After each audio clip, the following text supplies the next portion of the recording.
I'm John McAfee. I have no clue what I'm going to talk about today. I've spoken to many of you starting last night at the dinner. And what I thought I might talk about, I think, is totally lost now, based on the input that I've received from many of you. What I'd really like to talk about is my traveler's guide to Central America, because that was suggested by a couple of you. But I will not, since it sounds inappropriate. So I'm going to talk about security. And security, I think, is something very, very germane, very central to every aspect of the blockchain and of Bitcoin. And here is why. If you're a hacker and you're stealing information, up to this point, you have had to find a third party to sell that information to. And depending upon the type of information, the third party pool gets smaller and smaller. If I'm stealing the design for a new stealth bomber from the Pentagon, then who are my potential buyers? It's a very slim pool, and it's a very risky thing to do. So information has value, or has had value, based only on who it could be sold to and what the information was. If I'm stealing a bunch of passwords, then I've got to use some Russian hacking pool that's going to put them up on the dark web, and we'll sell you 100,000 passwords for $1,000, or whatever the price is. But what about Bitcoin? Bitcoin is the information, is it not? The value of the information is inherent in the information itself. I mean, what a boon to hackers. Now, what has happened so far has been trivial, I promise you, to what is going to be happening very soon. Because hackers do one thing very well. They sniff out their target, they study their target, they analyze their target, and when they strike in a very big way. You've had a few big strikes already. The third largest Bitcoin exchange, nearly $100 million is out the window. The Dow, $65 million, even though that was unwound through a hard fork, which I totally disagreed with, by the way.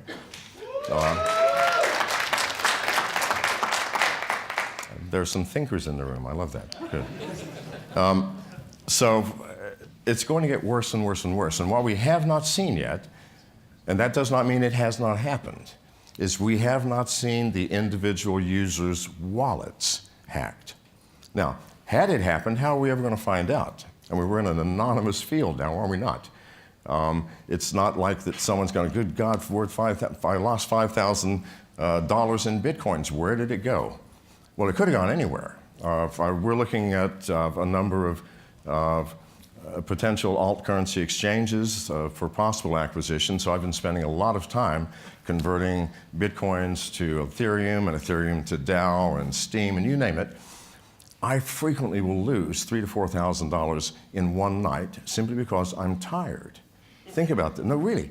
So when you're doing a currency exchange, you've got your Bitcoin wallet, you've got your exchange wallet, and then you've got your receive wallet in whatever currency it's going to be. Let's say it's Ethereum's. So I've got three things I've got to juggle. And after I've done this 100 times, my brain gets juggled. And I get my wallets confused. And then what happens? That money disappears. Well, it doesn't actually disappear. The exchange is usually the beneficiary, but there's no way to recover this. No way. So, and if I can lose the money, I promise you other people can too. So that's one thing, and that's losing it through stupidity. But I think what is far more serious is losing it through hacking. And how does that happen? I know people, especially in California, a lot of strange people in California, that have $100,000 or more on their smartphone, wherever my smartphone is. I know I have one. Anyway, $100,000 on a smartphone. And they say, well, I'm using the Mycelium wallet, and it's secure. It's secure? Give me your phone number, and in 5 minutes, I will have all of your Bitcoins.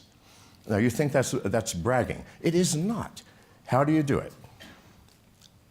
There are at least 100 million telephones in this world that have spyware on it, including keyloggers. How do you get that? Has anybody ever visited a porn site? None of the people here, good. But those outside who have.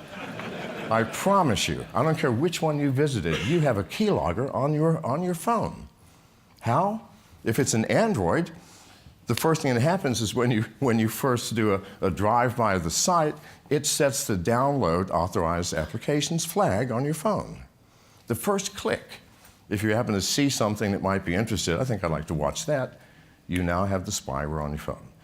You all do if you've been there. Now, who's watching? I have no clue. Janice, is there any water anywhere? Oh, never mind, it's here. Sorry. Who's watching? I have no clue, but neither do you. But whoever it is, it's not anyone who has your best interest at heart. And what can you do with that spyware? Well, not just the keyloggers, but also screen capture. So what can you do? Let's assume you've got the spyware and you have a whole group of hackers somewhere. Russia, the Ukraine, China, Kansas City, I have no clue, but they're somewhere. And they're monitoring all of these tens of millions of phones. And suddenly, you're into Bitcoins and you download the Mycelium wallet or some other wallet. Well, what's the first thing that happens? What are your seed keys? Where is it displayed? Now, let's forget about encryption. Let's forget about how secure everybody says these wallets are. To get your seed keys, you have to read them from a screen, do you not? Where is that screen? It's on your phone.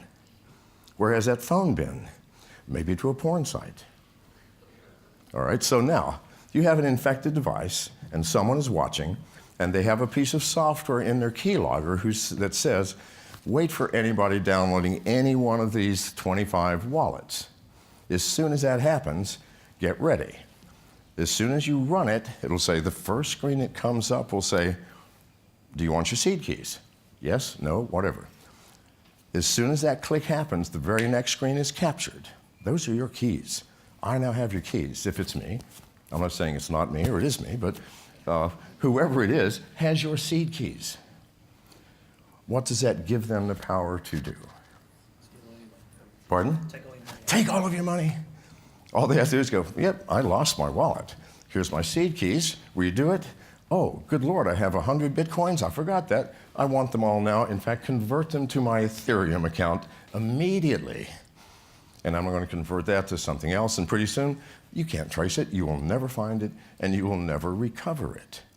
Now, has that been happening? I don't know. If it hasn't, I would certainly be surprised. But I promise you this, just like a massive hack of an exchange or the Dow, there will come one day where simultaneously everybody's wallets is emptied. Now, then that will make the news. But by then what? It's too late. Because it's always too late when we find out about a hack. The Office of Personnel Management in America was hacked in 2015 by somebody who took the records of 23 million employees, of every employee of the US government for the past 50 years, including all of our top secret cleared employees. That hack began in 2013. It was discovered in 2015. This is the problem.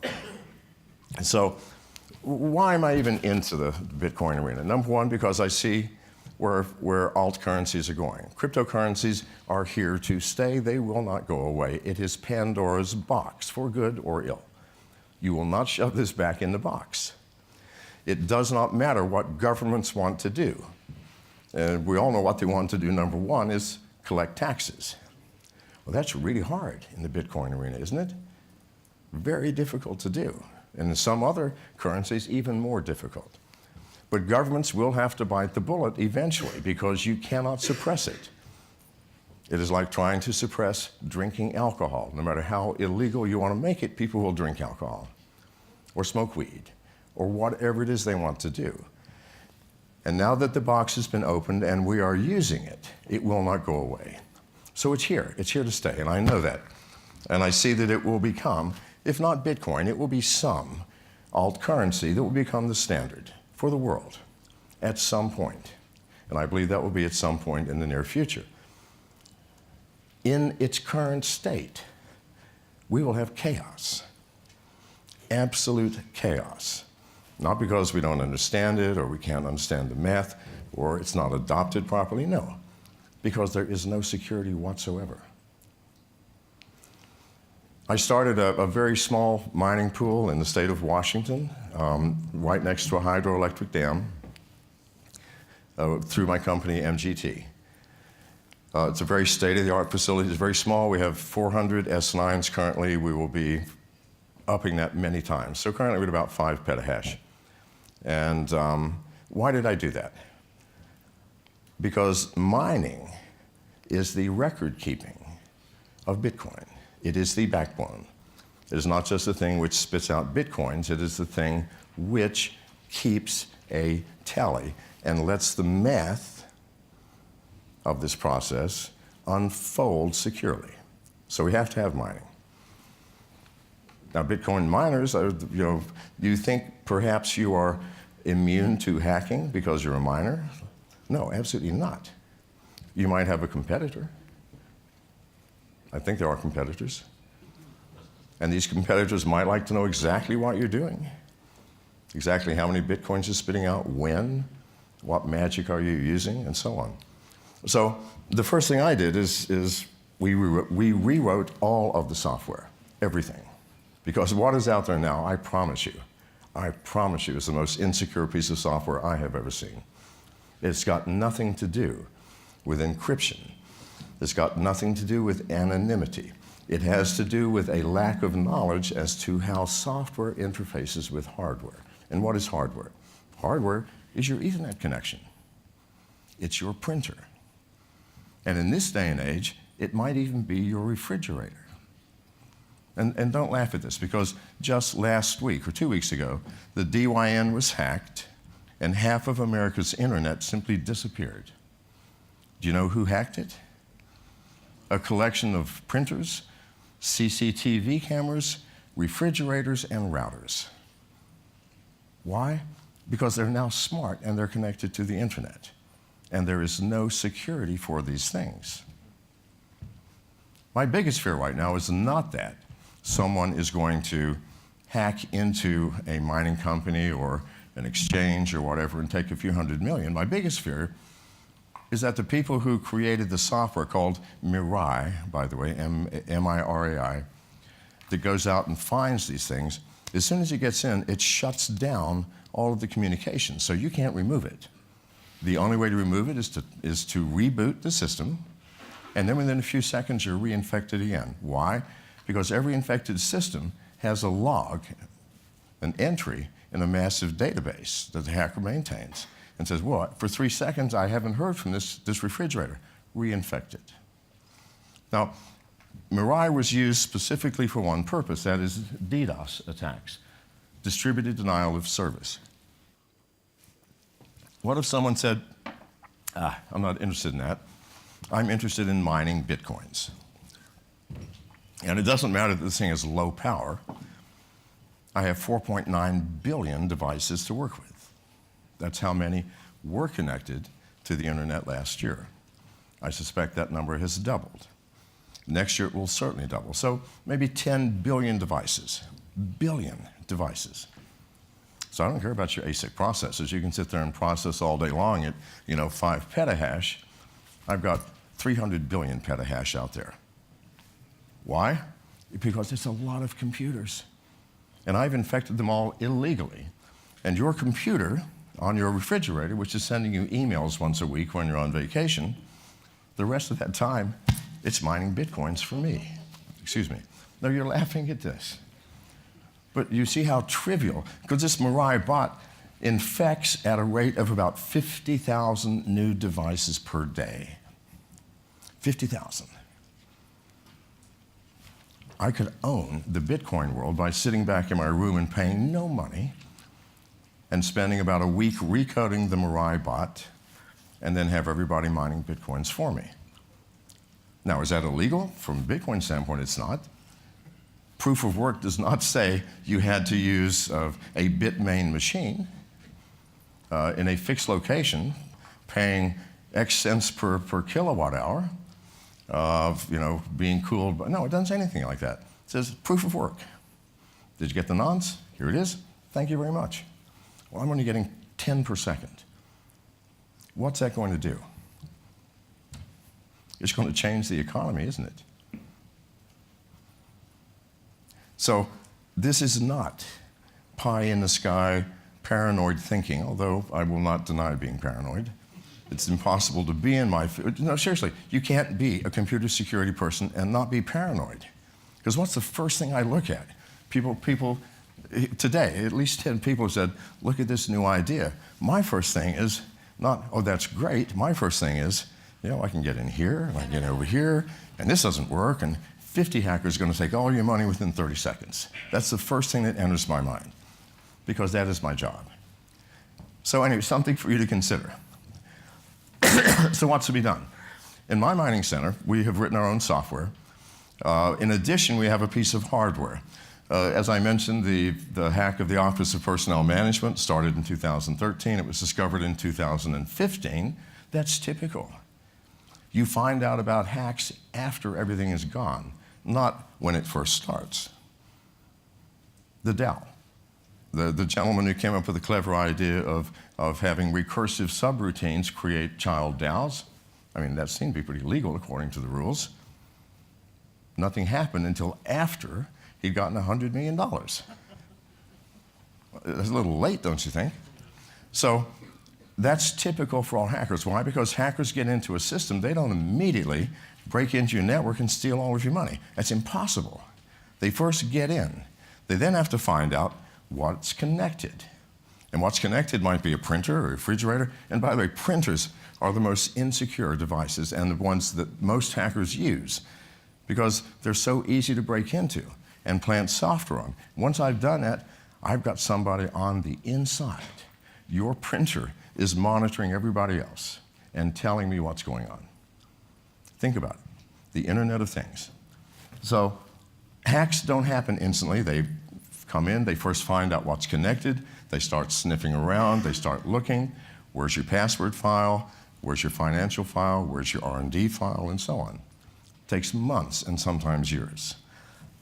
So we have a device on our system, and it's connected now, called Sentinel, which I designed and we created, that plugs in right in front of your router, and also you can plug it behind the router, that sniffs everything that happens. And within milliseconds of a hacker getting in, we identify it. Not after he has broken in and after he's found your files and after he's figured out everything and then stolen your Bitcoins, no, within milliseconds. And we do it through anomalies. I mean, for example, there are thousands of anomalies we look for, plus there's artificial intelligence within the device. An anomaly would be an IP address comes in and it immediately accesses every single device on the net. Well, that's strange. That's an anomaly.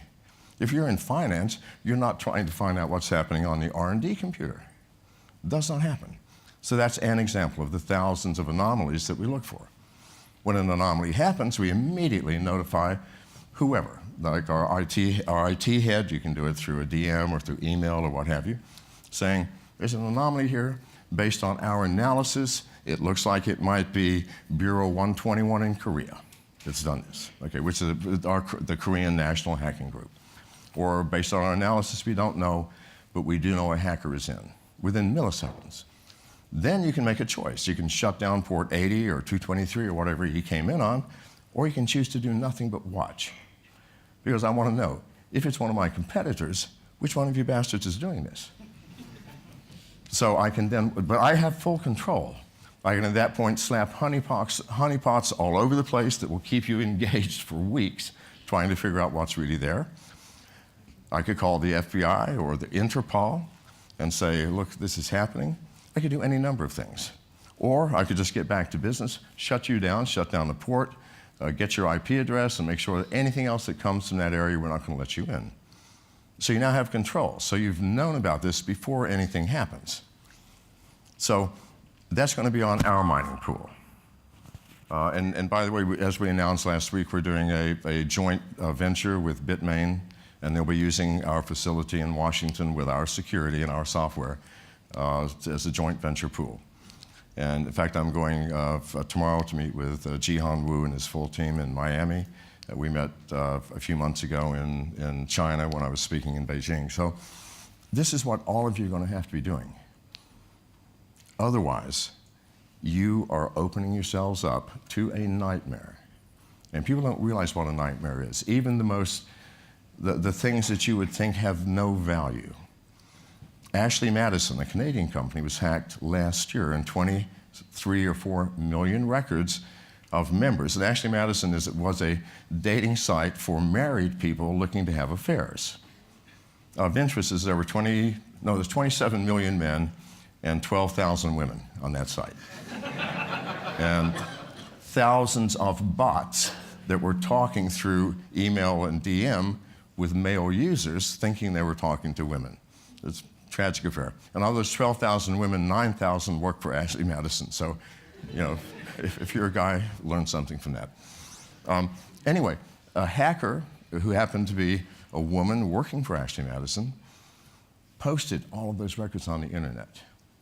There were at least 10 recorded suicides. Why? Because people took that information to make money, said, for $25, we will allow you to search the database to see if your husband or your wife is looking to have an affair. They made a lot of money too.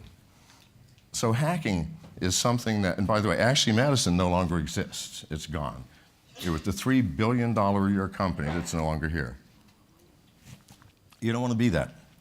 You don't want to be Ashley Madison. You don't want to wake up some morning where the world is fine and our margins are high and everybody's rolling in dough, and suddenly your company is gone, and so is your reputation. And you have shaken not just your company and reputation, but the entire Bitcoin community, and the price drops. Because really, that's what will happen. You have to take security seriously. You have to. It has to be, in my experience, it has to be the very first thing you think about. Because we're living in a dangerous world. I mean, it's always been a dangerous world, but it's more dangerous now. Because your enemies and the threats to your system are invisible and unknown. Enemies of your state, if you have some enemies in the world and they have names, that's pretty good. You can watch them. If you see them, you can shut your door, or pull out your gun, or run, or try to make friends with them again. But what you do in the hacking world, an invisible ghost trying to steal everything that you have, and you have no way of even knowing that they are there. That has to change. You have to know that they're there the instant they arrive, and you have to take precautions. And I'm done. Let me take questions. There's got to be questions out there. Yes, sir. Okay, so I always do that. I look for the root cause of the problem and prevention. So obviously it would be ridiculous to say let's just stop visiting porn sites. But more fundamentally than that, my solution would be education. Well, yeah, education is one thing. The question is, what are the solutions? And the gentleman said that certainly number one is education, and that's correct. But that's what's been happening up here in the past 25 minutes, as I've been trying to educate. But beyond that, you must take steps.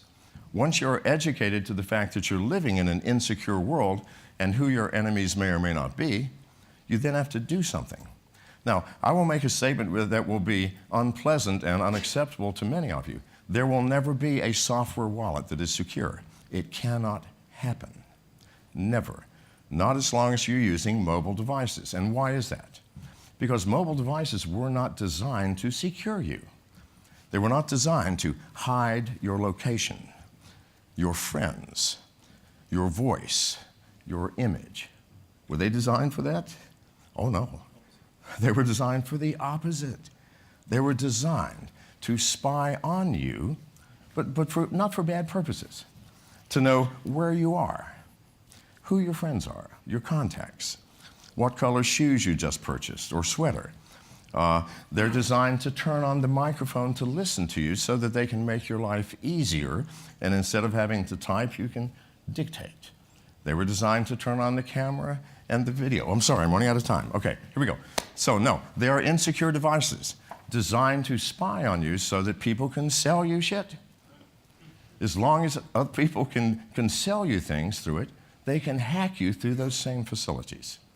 So there won't be one. Hardware wallets, that is the only way. Well, I'm not touting anyone, but Trezor has one with its own screen. You have to have a separate screen on the hardware device. Otherwise, why bother keeping your coins in a hardware wallet when they have your seed keys through software?